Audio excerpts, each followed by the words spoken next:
Today we have the colloquium by Johannes Sibeko. The title is It Written to be Read? Case of Readability in Sesotho. Johannes Sibeko is a lecturer of digital humanities at Nelson Mandela University, where he also serves as the coordinator of the Mandela Digital Humanities Hub and the deputy chairperson for the Faculty of Humanities Internationalization and Engagement Committee. He earned his PhD in languages and literature from Northwest University. Actually, what was it, 2 weeks ago? A week ago at Northwest University. So among his accomplishments, he's awarded the Emerging Researcher of the Year in the Faculty of Humanities in 2023. And he also received the Best Paper Award for his work on measuring text readability in English examination text, which he presented at the DASA 2021 conference. Additionally, he's been granted the Digital Humanities Summer Institute Scholarship to participate in the DHSI at the University of Victoria in the summer of 2024. So that's the Northern Hemisphere summer, of course. Johannes, I'll stop my screen sharing and then you can take over. The virtual floor is yours.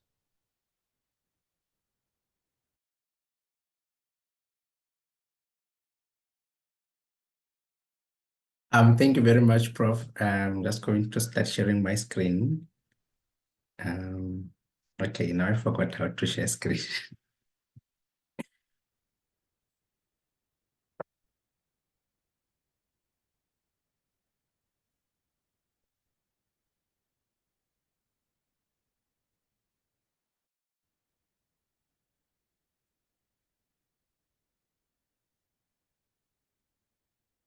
Okay.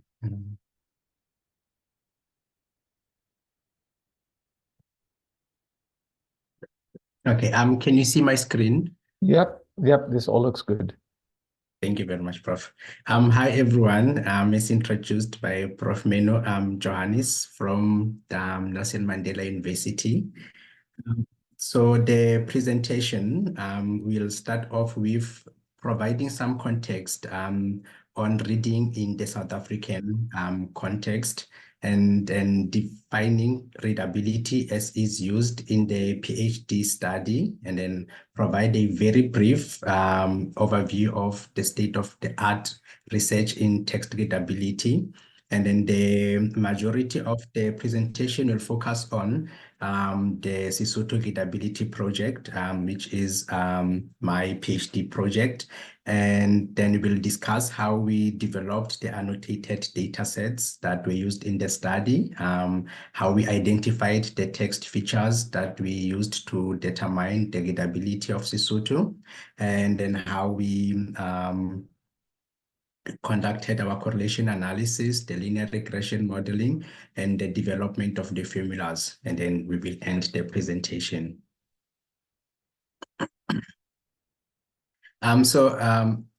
Reading in the South African context.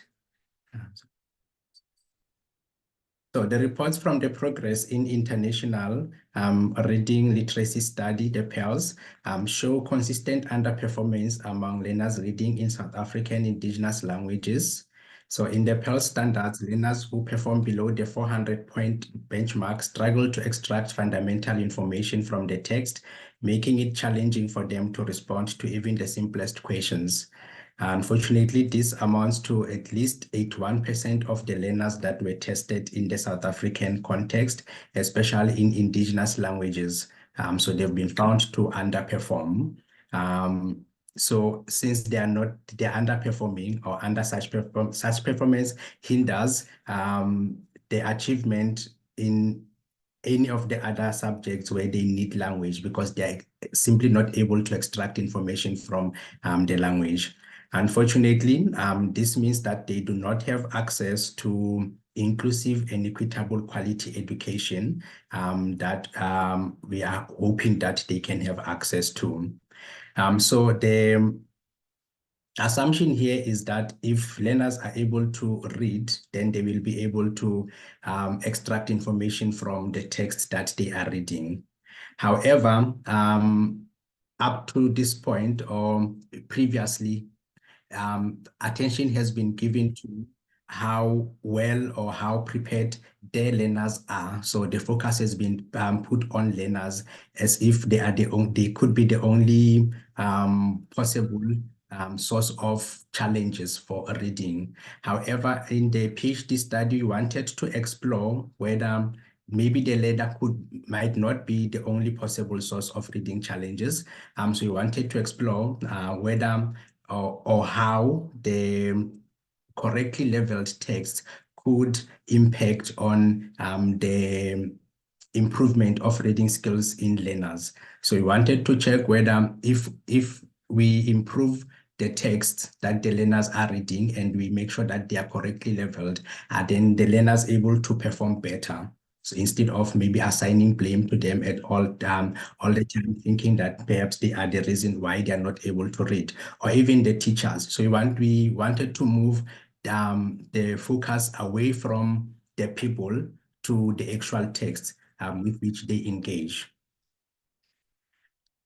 So overall, there is a general agreement that text readability refers to what makes some texts easier to read than others. And then there are different perspectives into what could be focused on. Here we provide the cognitive and the traditional perspectives to readability. So in cognitive approaches, we are concerned with the relationship between text readability and the reader characteristics, emphasizing factors like text complexity, text readability, and understandability. So from this perspective, the interaction between the reader and the text itself and the author's style and legibility contribute to the subjective experiences of readability.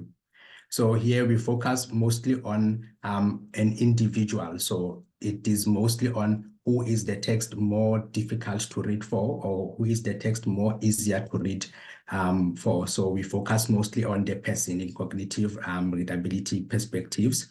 And then in traditional approaches to readability, we rely on quantitative analysis, disregarding reader attributes. As I said in the previous slide, we want to move away from the reader and focus on the texts that are assigned. So these methods employ mathematical formulas to assess text readability, often focusing on parameters such as weight and sentence complexity. So traditional readability measures are commonly used to extract the suitability of reading materials for specific grade levels using techniques like regression analysis and empirical correlations.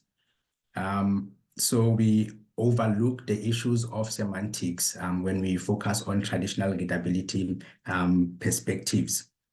So the Sesotho Readability Project examines text readability through the lens of quantitative parameters, focusing specifically on traditional measures. So unlike cognitive approaches, where we consider the reader, so we focus specifically on the text. Okay, next. And then in addition to cognitive and traditional approaches to text readability, there are also relative, absolute, and technical approaches that we could look at. So in the relative view, readability is assessed based on comprehension and reader-specific factors, reflecting the reader's ability to understand the text. And then in the absolute approach, we quantify linguistic features to estimate overall readability, thereby disregarding individual reader attributes. So as said earlier in the project, we adopted a technical perspective on text readability using traditional formulas. So we concentrate on 9 traditional readability measures originally developed for English, including the Flash Reading Ease, Flash Kinsight Grade Level, Simple Measure of Gobbledygook, and the Canning-Fogg Index, among others, focusing on word and syllable information. So they provide insight into the readability of text through quantifiable and accessible means of assessment. So this readability, so the 9 readability measures that we adapted in the readability project are part of the readability package in Python 3. They are also, at least 7 of them are also included in the Learning and Translation Technology Team's readability demo.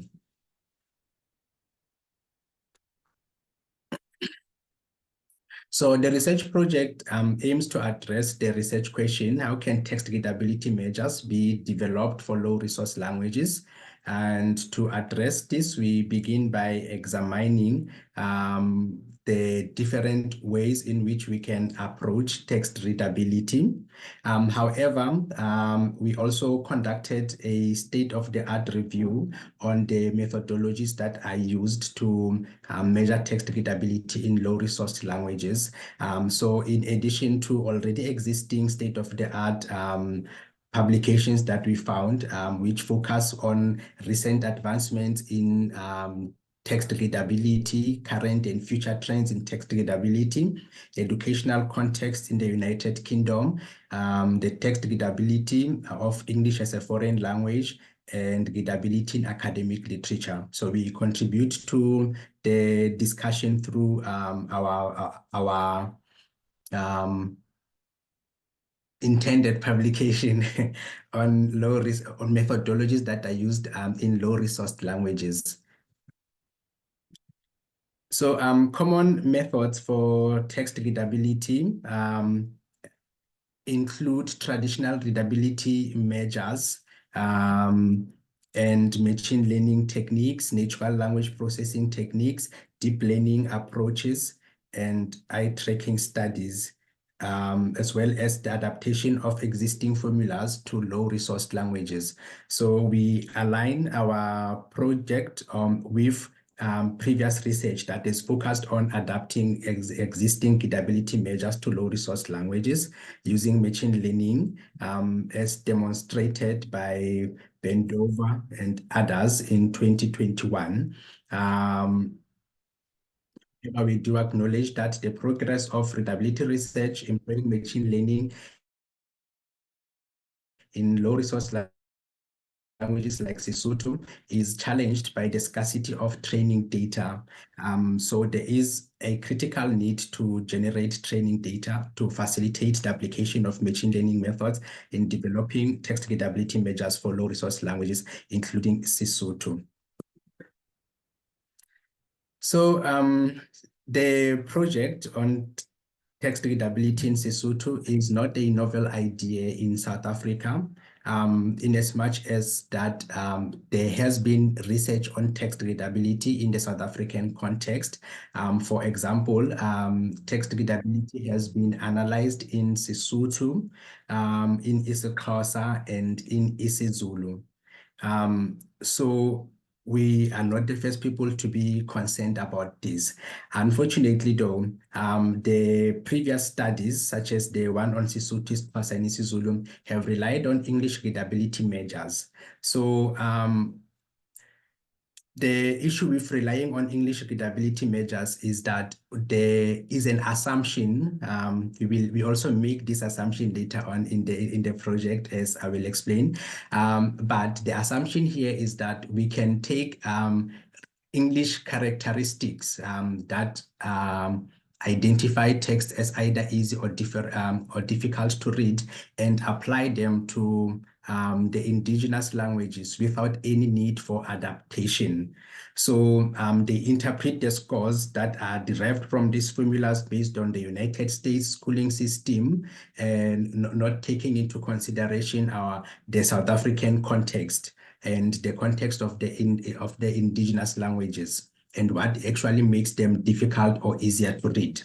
So there has also been preferred measures that were highlighted in previous studies. For example, the Lass-Barrett's index formula has been identified as the most suitable for measuring text readability in any language, and thereby also incorporated to text readability in isiXhosa. And then the Frye readability graph and the flash reading ease formulas work for health documents and were also used in by DVET in 2021. And the simple measure of gobbledygook was identified as the most effective measure and then used by Joubert and Hittinge in 2014, sorry. Okay. So desirably, for us to develop readability formulas, in the first step, one would have to have a corpus that is already annotated with readability levels.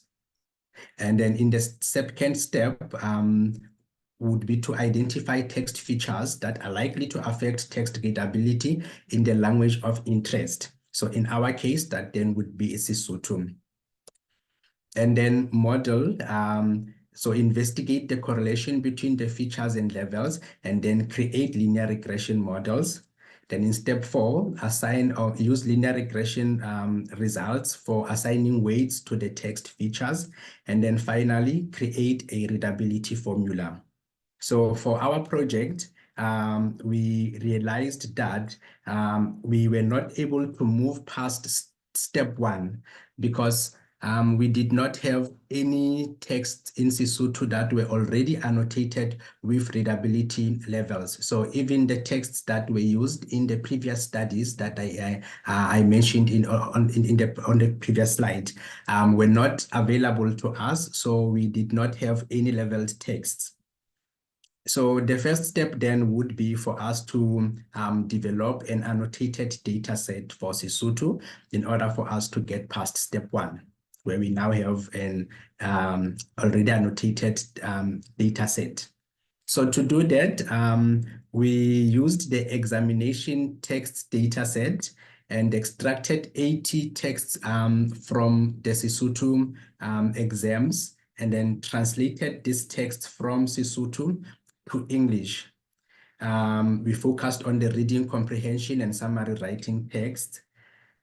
And then in the translations, we focused on, so we used Google Translate to translate the text, and then employed human post editing on the text. So we had Sesotho translators work on part, I think 50% or not, I think 50% of the data set, just to check whether the machine translation was able to translate correctly, or if the translations made sense from English to Sesotho, sorry, from Sesotho to English. So we did this because we have the readability metrics in English, but we don't have them in Sesotho. So we would be able to analyze the readability of the text if the texts are in English, as opposed to if the texts are in Sesotho, because we don't have the readability measures in Sesotho at this point of the project. So we wanted then to compare the machine translations to the human edited machine translations. And then we looked at the issue of idiomatic language, which proved problematic, similar with the figurative language. So the machine translator was not able to translate this correctly, but then that was more to do with meaning than with word-for-word translations. So if we considered word-for-word translations, then Google Translations actually worked in this instance. So we wanted to analyze these text features that are used in readability metrics, and then to analyze the text, we used the LT3 readability tool. So it's the language and technology translation team's readability tool. And the results showed that there were no significant differences between the machine translations and the post-edited translations for any of the 7. So we use this one 7 readability metrics because the LT3 demo could only extract for 7 readability metrics instead of the 9 that we actually focused on in the study. But we also included the average sentence length and average word length, just to check if we would find any significant differences. And then we found that there were no clear differences, or there were no significant differences between the two data sets. And then we justified our use of the machine translations using Scopus theory. So Scopus theory, please don't don't laugh at this, but if I overly simplify it, then it simply says that translations should effectively serve the intended purpose. So if a translation serves its purpose, then that translation should be acceptable. So the purpose of the translations that we developed was to check for readability levels. So if the texts showing similar readability levels, then they are meeting their intended purpose. Therefore, we justify their use. So we found that the data sets are very similar in terms of text features such as lengths and counts. And we then concluded that we are able to use this to develop a readability corpus for Sesotho. So from this point onwards, when I refer to the Sesotho readability corpus, I refer to this corpus.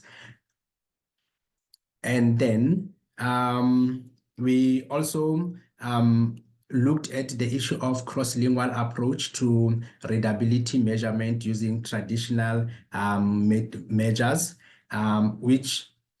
so the cross-lingual approach works best for some languages, although of course it doesn't perform the same for all the languages. And then in this instance, one uses what we call a helper language, which would be the high resource language. In our instance, that was English. And then the base language, which will be the low resource language, in our case, Sesotho. So this is best used for broad categorization, so between easy and more complex or more difficult.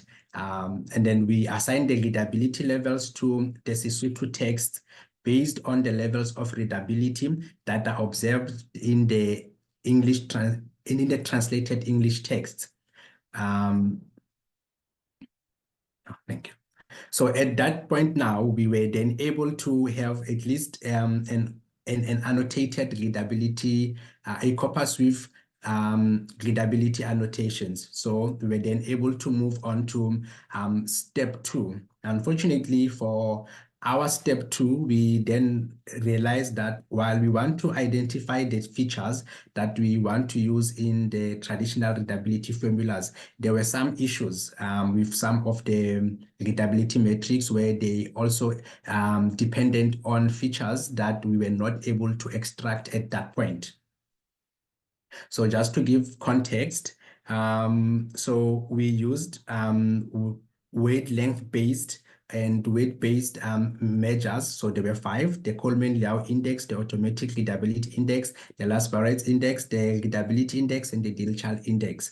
So these readability measures then focus on the counts of words, sentences, difficult words, and then samples. Then specifically, they also include long words. So long words are words with more than 6 characters. So if a word has more than 6 characters, then it will be used as a long word for the last Barrett and the readability index. And then the Dilchal index also focuses on difficult words.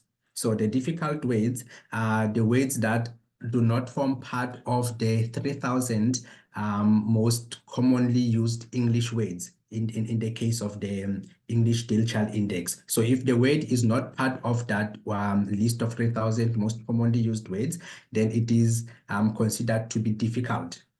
So at that point, then we did not have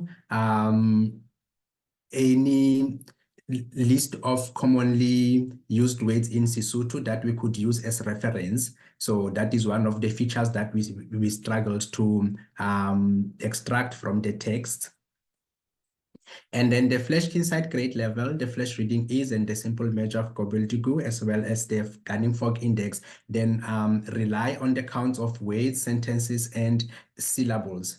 But then they also specifically look at complex words and polysyllabic words. So in the complex and polysyllabic words, we look at words with 3 or more syllables. So we also then noticed that we were not able to extract any syllable related information from the text because there was no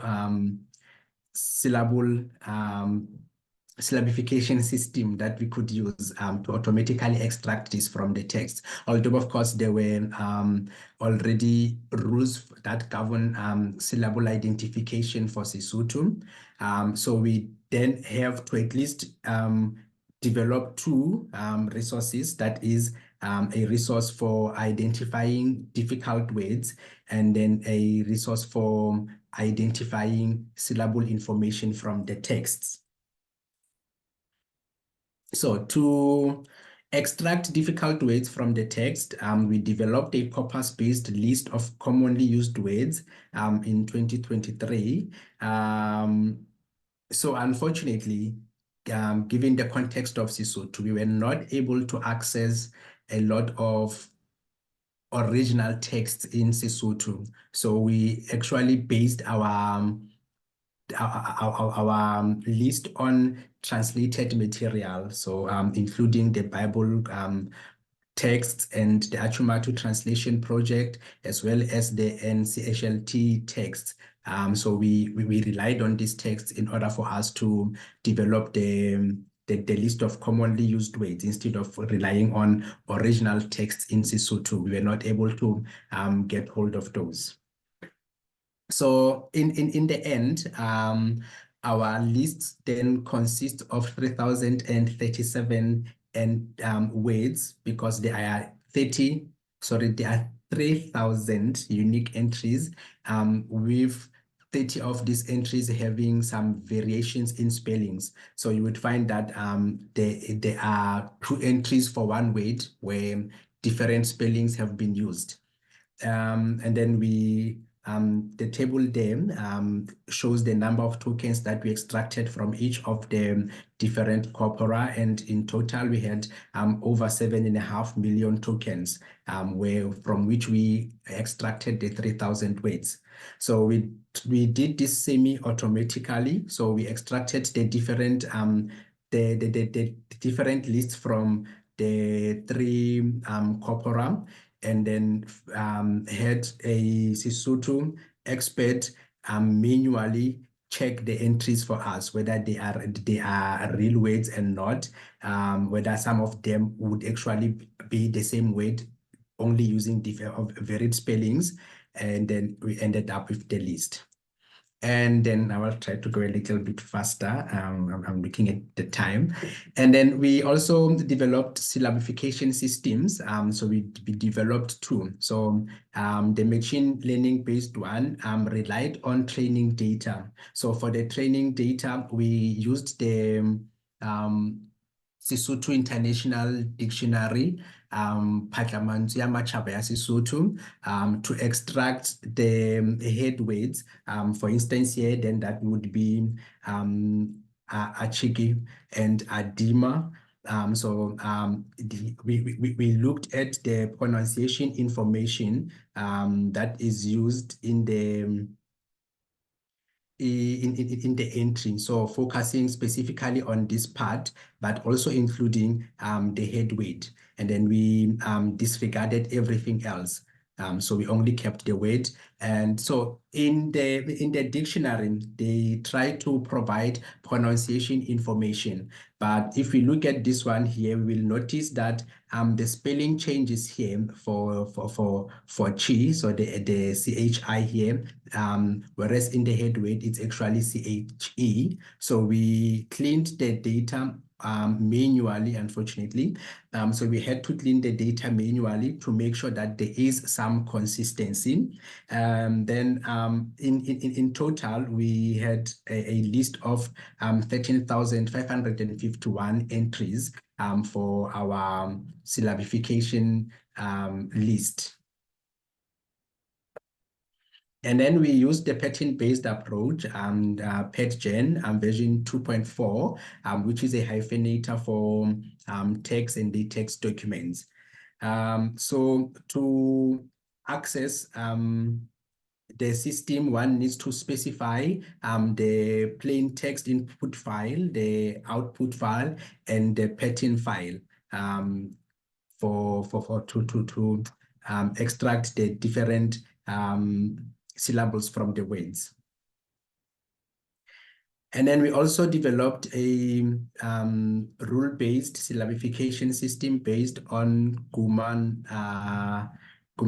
rules for syllabification in Sesotho that were released in 1982. And there are at least 3 main or syllable types in Sesotho, and then they are further extended to a total of 16 subtypes with the different variations.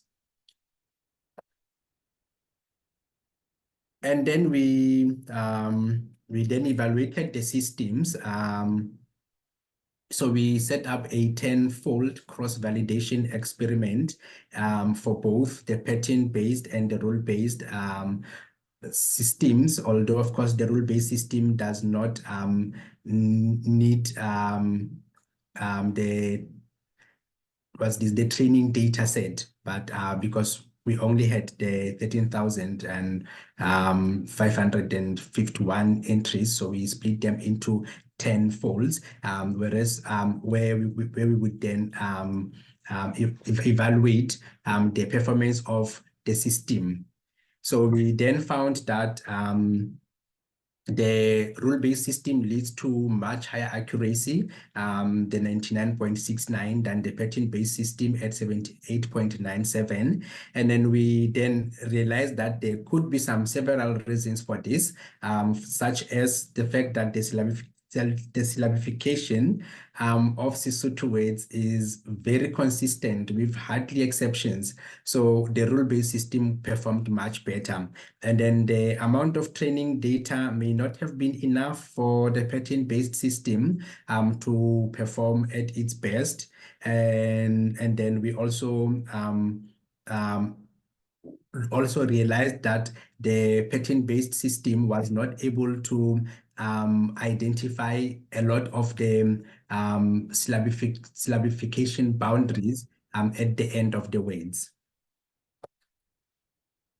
So at that point now, we were then able to extract the text features such as the number of letters, words, sentences, difficult words, long words, polysyllabic words, word length in letters, in syllables, and sentence length, and the others. So we're now able to extract them from the text.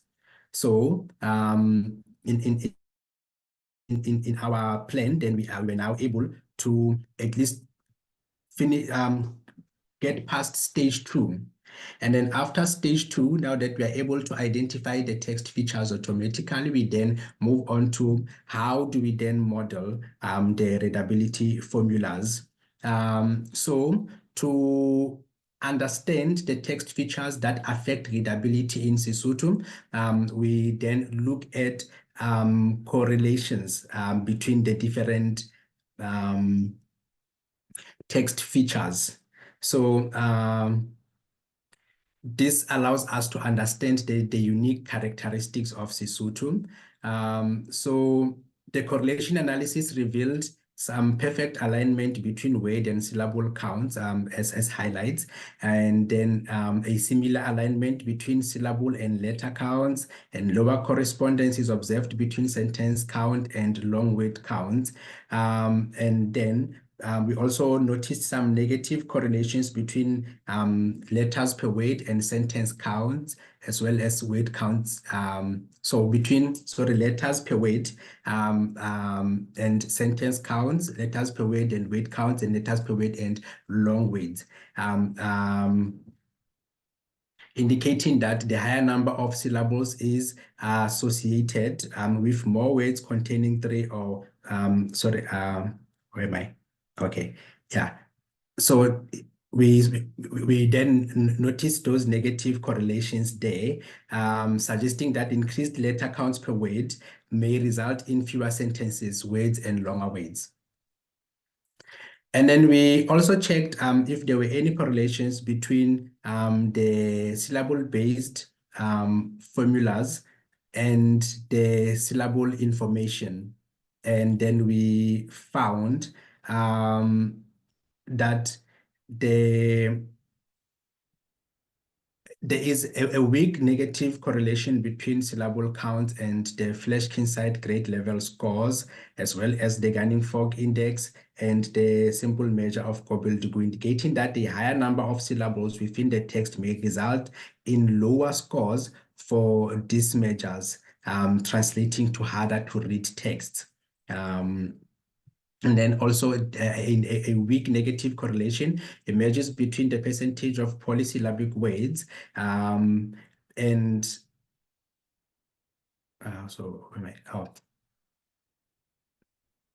okay, now I'm lost a little bit. Okay, yeah, so a weak negative correlation emerges between the percentage of polysyllabic words containing 3 or more syllables and the Flesch reading scores.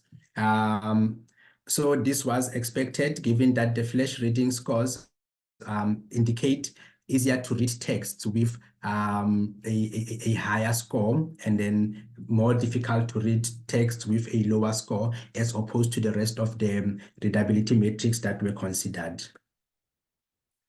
So then we were now able to get past the correlation, that is step number 3, and then move on to using the linear regression model results for assigning weights to the text features. And then this was done.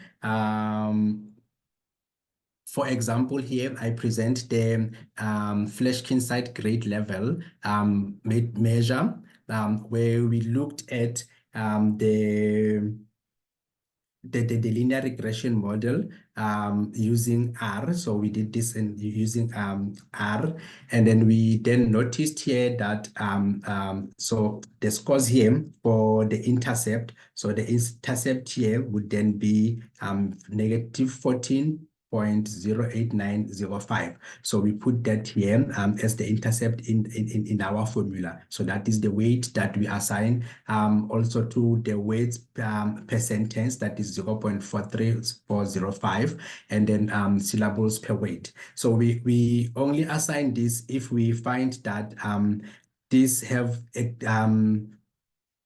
significant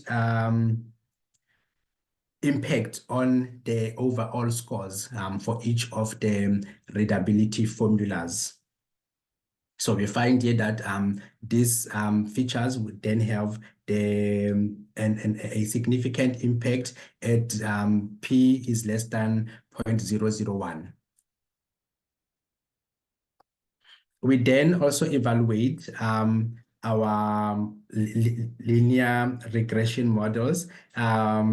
In the final stage, we assess the performance of our new models using the linear regression summary, which provides 5 key metrics to extract the performance for each of the models. And then we investigate the p-value. So all the p-values were significant at p is less than 0.001. And then we also look at the F statistic, the adjusted R-squared, and the residual standard error. So the F statistic serves as the test for the model's overall validity. And then the p-values, they indicate that there is statistical significance across the board, affirming that the predictor actually has an impact on the final score, as opposed to being the scores being random. And then we also look at the adjusted R-squared, which indicates the extent to which the independent variables show data variance. So higher scores, especially for the automatic readability index ARI, highlight the role of variables like letters per word and sentence per word, indicating that at least it accounts for at least 91% of the prediction of the scores. And then the residuals signify a closer precision in predictions, that the scores are aligned between our model's projections and the actual textual features. So that puts us now at completion of at least stage 4 of the traditional readability formulas. And then now, finally to stage number 5, the creation of the readability formula. So we have already indicated in the previous slides where I showed you an example of the Flesch-Kinside grade level, how it was then put together. So we copied the structure of the English formula for most of the of the readability formulas that we adapted. This worked quite well. So we indicate where we need to put the weights and where we need to put the intercept in the different formulas. And if it works like it did for the Flesch-Kinside grade level, then we keep the structure as is. However, for formulas such as the readability index, which only relies on the number of long words and the number of sentences, we found that we actually get out of bounds levels in Sesotho. So we needed to change the structure of the formula by introducing an intercept and introducing weights to the number of long words and the number of sentences. So some of the formulas that we developed actually has changed structure from the English formula. So at that point, then we're then able to complete stage 5, where we now have the readability formulas for Sesotho. So an in-depth discussion of the readability formulas will be presented at the RAIL workshop in the LREC calling conference later this month.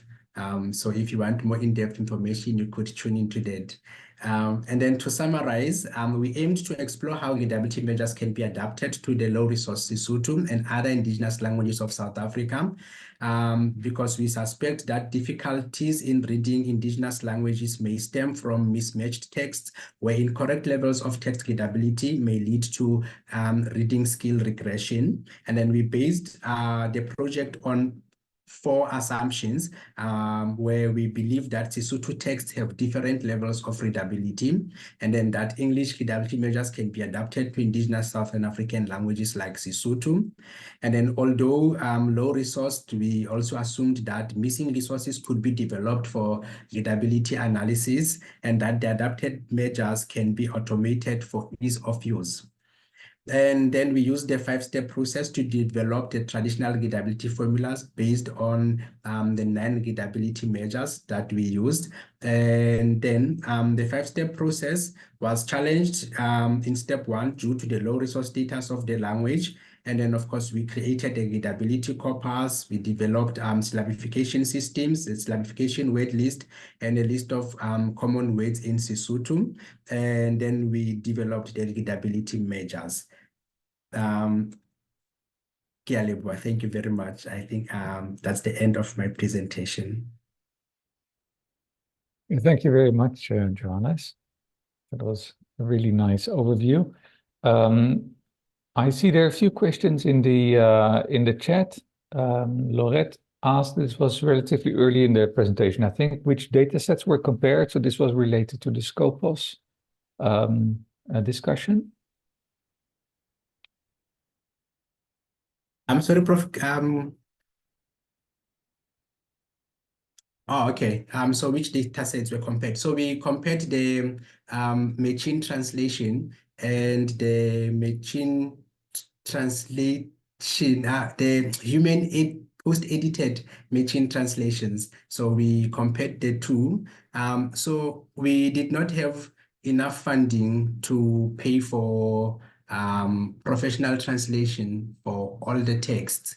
So we wanted to find an easier way to have the text translated. So we translated 50% of the text. Sorry, we translated all the text, all 80 texts, machine translations, and then we requested for post edits for 50% of the data set, just to check if there is any consistency. So those are the data sets that we compared. I see Lorette has her hand up. You want to follow up on that, Lorette? Yeah, just quickly, thank you very much. I enjoyed your presentation a lot, Johannes.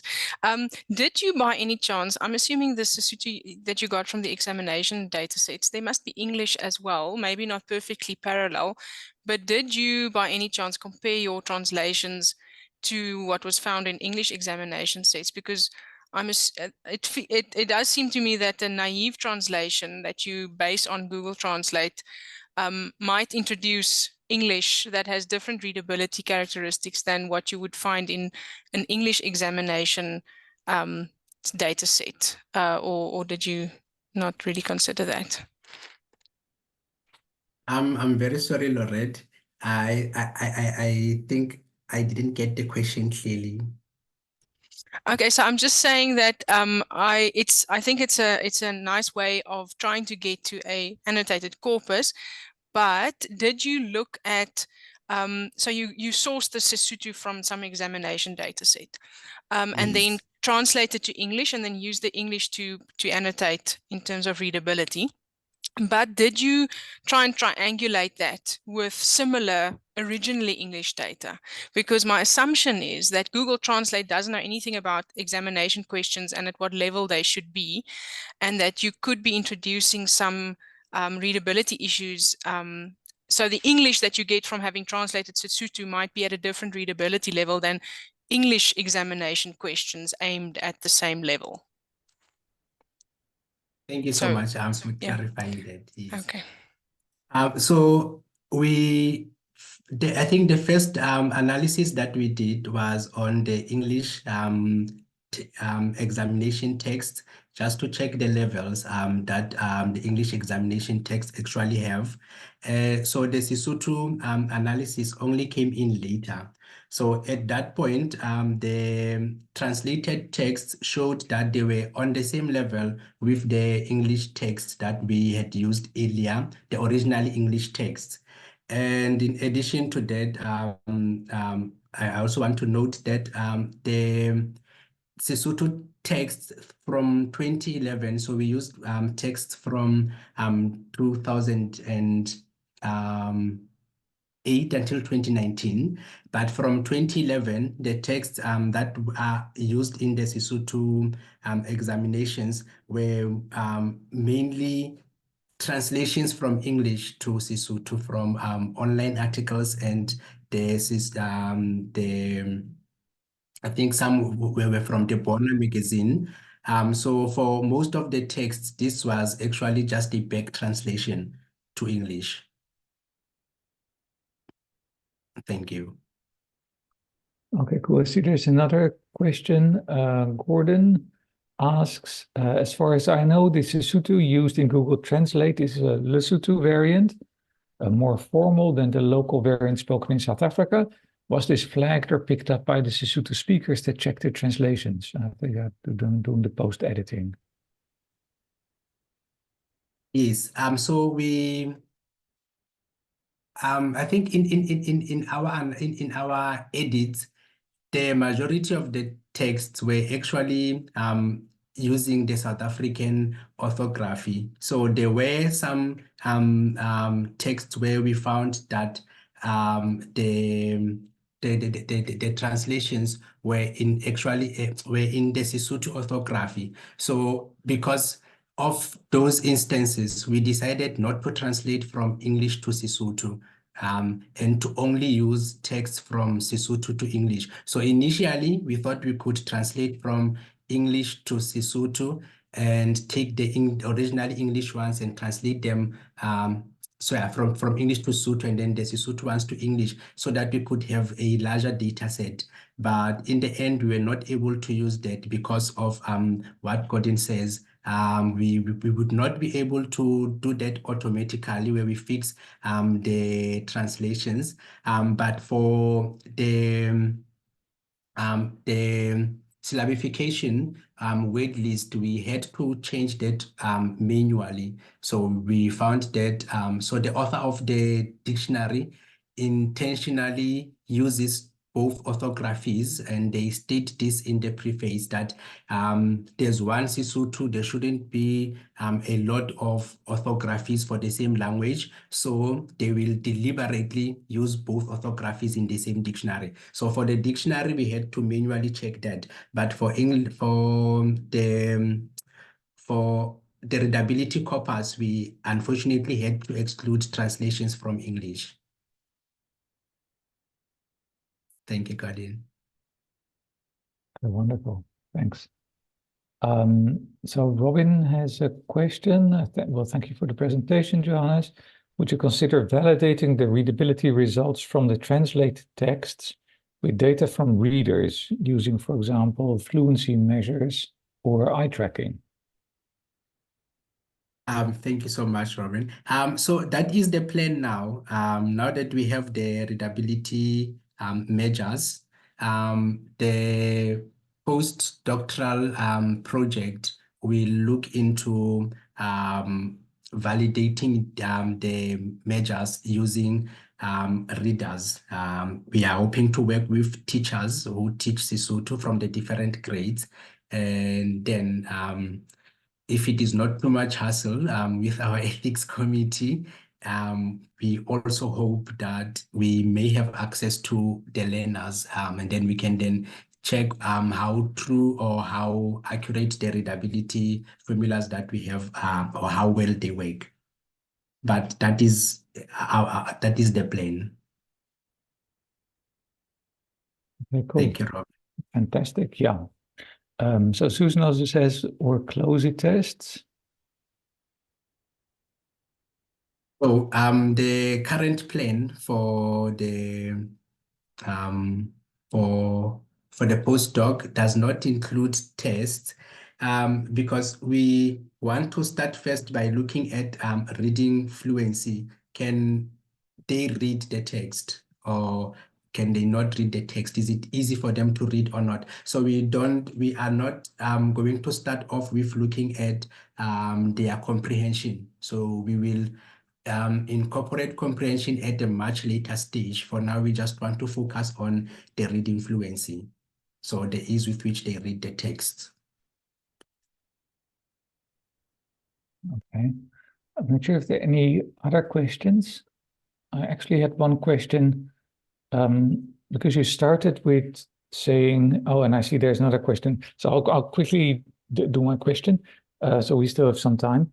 I was actually interested. So you started with saying we want to measure the readability or the level of a text so we can better align the text for the learners, with the idea that that will improve their learning or their reading ability, and that will improve their learning ability. But then, of course, you focused on getting the measures. Do you have any idea how you want to measure the actual impact of these readability measures and the alignment of the text? But this is really future work, I understand. Yes, Prof. So it's really future work. So there's still a lot of thinking around that. So I don't yet have an answer. Okay, thanks. That's something to think about, perhaps. So Prof. Justus has a question, whether this approach is applicable to other South African languages. You might need to have alternative approaches for conjunctively written languages, such as the Nguni languages. It's Prof. So for my specific case, I am focused mostly on the Sotho-Tswana languages, and I am hopeful that in future we could check if we can't have one readability tool for the Sotho-Tswana languages. So that is the current focus now. As for the Nguni languages, I am not sure how we would go about that. But previous studies have used the existing readability measures in English to analyze the levels of readability in the Nguni languages like isiZulu and isiXhosa. They claim that the studies were successful. So I'm thinking that perhaps we can learn from that. Okay, so it will be interesting to see what still needs to happen for the Nguni languages. Lorette also has a comment. No, it's really a question, right? So I wonder to what extent syllable and word length measures are a proxy for semantics in English, but perhaps not for a language like Sesotho. So perhaps that's also related to the previous question. Yes, Prof. So for the adaptation of the readability measures into Sesotho, we focused on the features that are already used in the English readability measures. So we only checked whether the measures that are expected to be associated with the specific readability measure actually contribute to the level of readability in the final readability result. And so far, we found consistent impacts of the different features on the overall score. So we are not sure whether that was because we based it on the English readability measures, or if that is actually a case in Sesotho. So the only way we will know whether that works or not is when we start now looking at incorporating human participants and checking the fluency of their reading based on our expected levels as analyzed or as suggested by the readability measures. So for now, I don't know how to answer that. Yeah, no, I fully understand. So there's still a lot of work to be done, of course. I realize we're kind of running out of time. People also saying great presentation, impressive work. So I think I'm getting the feeling that people are ready for their next meetings. But I would very much like to thank you, Johannes, for your presentation. I thought it was really interesting, and it's really nice to see that something like this for the South African language, or at least in this case for Sesotho, is being done. I think this really grows the languages. So thank you very much for your presentation. Thank you, Prof, and thank you everyone for attending. Thank you so much. Okay, thank you.